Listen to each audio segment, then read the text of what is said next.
Bismillahirrahmanirrahim. Assalamu alaikum dear students. Welcome to AZ International Publishing House.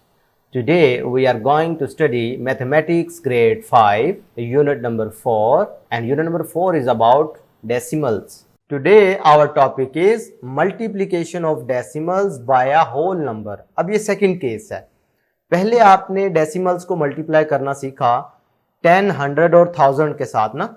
अब हम decimals को whole numbers के साथ कैसे मल्टीप्लाई करते हैं अदर देन, यानी 10, 100, 1000 के अलावा भी तो नंबर्स हैं ना, तो उनके साथ मल्टीप्लिकेशन कैसे करते हैं वो आज हम सीखेंगे. तो एग्जांपल से स्टार्ट कर रहे हैं. If the height of a palm tree is about 23.5 metre, what will be the total length of 5 such palm trees. भाई एक पाम ट्री की लेंथ आपको हाइट का पता है, वो है जी 23.5 मीटर. तो आपने 5 यानी उस तरह के अगर 5 हो तो उनकी टोटल लेंथ फाइंड करना हो तो क्या करेंगे. तो इसको सोल्व करने के लिए आप क्या करोगे, 5 के साथ इसे मल्टीप्लाई कर दोगे. यानी 23.5 को जब आप 5 से मल्टीप्लाई करोगे तो इसका तरीकाकार क्या है. इस क्वेश्चन को सोल्व करने के हमारे पास दो मेथड्स हैं. ठीक है, पहला इधर लिखा हुआ है, दूसरा मैं आपको इधर करके दिखाता हूं. खैर ये पहले वाला देख लें. इसको करने के लिए क्या किया उन्होंने, 5 से जब मल्टीप्लाई करोगे डेसिमल नंबर को तो ये सबसे पहले तो ये इसको फ्रैक्शन बनाना है. तो फ्रैक्शन कैसे बनेगा भाई, ये पॉइंट खत्म कर देते हैं, उसके नीचे लग जाता है 1 और फिर पॉइंट के बाद जितनी प्लेसेस होती हैं उतने जीरोज आ जाते हैं. इसके बाद सिर्फ एक ही नंबर था तो लिहाजा एक जीरो आ गया, वो 10 बन गया.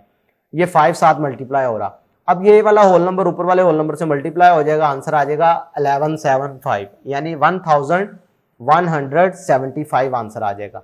इसको आपने 10 से डिवाइड करना है.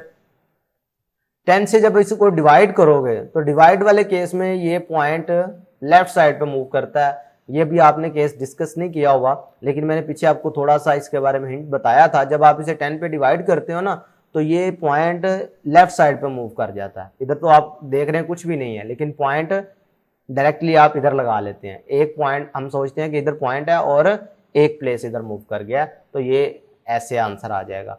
तो पता चला कि पांचों की लेंथ बनती है 117.5 मीटर. अच्छा, अगर ये चीज आपको समझ नहीं आई तो आप इसे बासानी यूं भी कर सकते हैं 23.5 एज इट इज, और इसे मल्टीप्लाई किसके साथ करना था, 5 से. अब ये आप इसको एक वक्त के लिए ना ये भूल जाओ कि इधर पॉइंट है, डेसिमल नंबर को अपने जेहन से निकाल दो.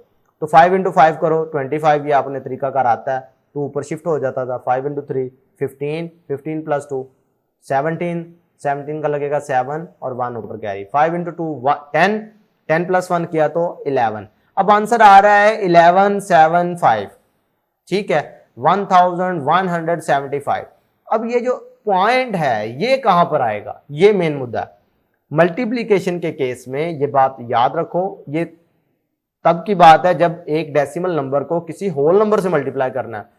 तो जितनी दिए गए डेसिमल नंबर में प्लेसेस होंगी उतनी ही प्लेसेस पर आंसर में भी आपने पॉइंट लगाना है. इधर एक प्लेस से पहले है ना, तो आंसर में भी एक प्लेस से पहले ही आएगा. ये बात आपने याद रखनी है. अगर इधर फर्ज करो 2 प्लेसेस होती तो 2 प्लेसेस से पहले ये पॉइंट यहां पर मूव कर जाता. ये आगे क्वेश्चंस करेंगे इंशाल्लाह, तो फिर आपको ये बात ज्यादा वाज़ेह होगी. खैर, प्रैक्टिस सेक्शन 4.3 पर आगे क्वेश्चन नंबर 1 के जो रिमेनिंग पार्ट्स थे उनमें से हम G, H, I, J, K, L इनको सॉल्व करने लगे हैं. तो पार्ट G में देखो, तो पार्ट G में अगर आप ऑब्जर्व करो तो सिंपल हमारे पास क्या है 5.03. इसको आपने मल्टीप्लाई करना है 5 से. तरीकाकार वही रहेगा जो आपने होल नंबर में पढ़ा था. 5 इंटू 3 15, 15 का लगेगा 5, 1 कैरी. 5 इंटू 0 0, 0 प्लस 1 किया तो 1. 5 इंटू 5 25. अब आंसर आ रहा है 2515. अब इशारिया यानी ये जो डॉट है, ये डॉट कहां पर लगेगा, यानी पॉइंट ऑफ डेसिमल किधर लगेगा, ये लगेगा क्योंकि इधर देखो कितनी प्लेसेस के बाद था, 2 प्लेसेस से पहले है ना, यानी इस पॉइंट के बाद 2 प्लेसेस बनती हैं. तो आंसर में भी आपने देखना है 1 2 2 प्लेसेस से पहले ये लगना है. ये पॉइंट लगाना इसमें बड़ा अहम है. इसी तरीके से अब ये पार्ट H, पार्ट I ये आप लोग खुद करेंगे. पार्ट J की तरफ देखते हैं जी. 15.3 इसको आपने मल्टीप्लाई करना है 82 से. तो अब ये नीचे 2 डिजिट आ गया है, बिल्कुल कंफ्यूज नहीं होना, पैटर्न वही रहेगा. 2 into 3 6, 2 into 5 10, 1 carry. 2 into 1 2 plus 1 किया तो 3. उसके बाद इधर आप यहाँ तो क्रॉस का निशान लगा लेते थे या फिर 0 लगा लेते थे, क्योंकि 80 प्लस 2 होता है ना, तो इसका मतलब पहले 2 से मल्टीप्लाई करते हैं बाद में 80 से, तो ये 0 तो एज इट इज ही आ जाता है. फिर 8 से मल्टीप्लाई, 8 इंटू 3 24 लगेगा 4 2 कैरी, 8 इंटू 5 40, 40 प्लस 2 42 लगेगा 2 और 4 कैरी, 8 इंटू 1 8 प्लस 4 यानी कि 12। ऐसे ही है। अब इनको ऐड कर लो, 6 4 3 2 5 2 और 1। ठीक है, ये हमारे पास इसका आंसर आ रहा है। अब मसला है कि हमने इसका डेसिमल पॉइंट कहां पर लगाना है। डेसिमल पॉइंट देखना है हमेशा डेसिमल नंबर को। एक प्लेस है, एक प्लेस नजर आ रही है तो आपने एक प्लेस पहले ही इसमें आंसर में लगाना है। ये टेक्निक अगर आपको समझ आ गई तो आपके क्वेश्चन गलत नहीं होंगे। ठीक है, अब पार्ट के और पार्ट एल आप लोग खुद ट्राई करेंगे। इसी तरीके से अगर आप इसमें ऑब्जर्व करते हैं, पार्ट एम में आपके लिए कर रहा हूं जी, 5.65 को आपने मल्टीप्लाई करना है जी 27 से। तो क्या होगा, कैसे करेंगे? उसी तरीके से आपने एक वक्त के लिए डेसिमल नंबर को भूल जाना है।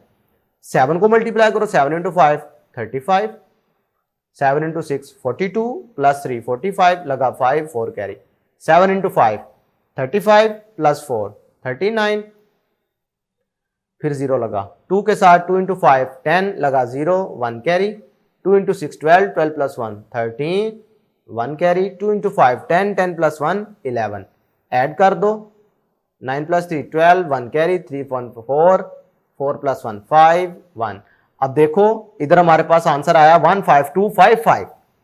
अब इसमें पॉइंट कहां पर लगेगा? फिर से आपने उसी को ऑब्जर्व करना है डेसिमल नंबर को। डेसिमल नंबर क्या था? 5.65, यानी 2 प्लेसेस थी, तो आंसर में भी आपने 2 प्लेसेस से पहले ही डेसिमल पॉइंट लगाना है। बात समझ आ गई? तो मैं उम्मीद करता हूं प्यारे बच्चों कि आज के वीडियो लेक्चर में आपको डेसिमल नंबर्स को होल नंबर्स के साथ कैसे मल्टीप्लाई करते हैं इसके बारे में मुकम्मल इंफॉर्मेशन मिली होगी। और जो रिमेनिंग क्वेश्चंस हैं ये आपने लाजमी सॉल्व करने हैं। ये मैं आपको एज अ प्रैक्टिस देता हूं ताकि आपको पता चल सके कि जो मैंने पढ़ाया है वो आपको समझ भी आ रहा है या नहीं। आज के लिए इतना ही, अल्लाह हाफिज।